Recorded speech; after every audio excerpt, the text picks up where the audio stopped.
திரு அமித்ஷா அவர்கள், இந்தியாவுடைய உள்துறை அமைச்சர், மதுரை மீனாட்சி அம்மனை தரிசித்து சென்றதாக செய்திகளை பார்த்தேன். இன்று ட்விட்டர்ல பாத்தீங்கன்னா கோயில்ல அவரோட படங்கள் வந்துட்டு ரொம்ப ஆச்சரியமான விஷயம் என்னன்னு கேட்டீங்கன்னா, மீனாட்சி அம்மன் கோயில்ல உள்ள சாதாரண பக்தர்களுக்கு கேமராவை கொண்டு போக கூடாது, மொபைலை கொண்டு போக கூடாது, இப்படி 78 விதிகள் இருக்கு. ஆனா உள்துறை அமைச்சருக்கு பாத்தீங்கன்னா ஃபுல் ஏஎன்ஐ கேமராவோட போய் எடுத்திருக்காங்க. இது எந்த விதத்துல நியாயம்?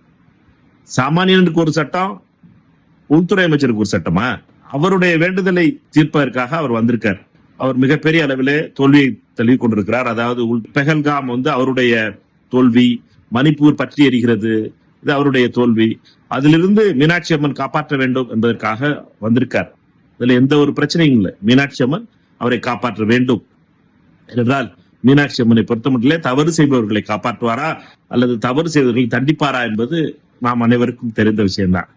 ஆனா மற்றவர்களுக்கெல்லாம் ஒரு சட்டம், செல்போன் எடுத்துட்டு போக கூடாது, அதை எடுத்துட்டு போக கூடாது, இதை எடுத்துட்டு போக கூடாதுன்னு சொல்லுவாங்க. இங்க பாத்தீங்கன்னா கலர் கலரா போட்டோ எடுத்து அனுப்பியிருக்காரு.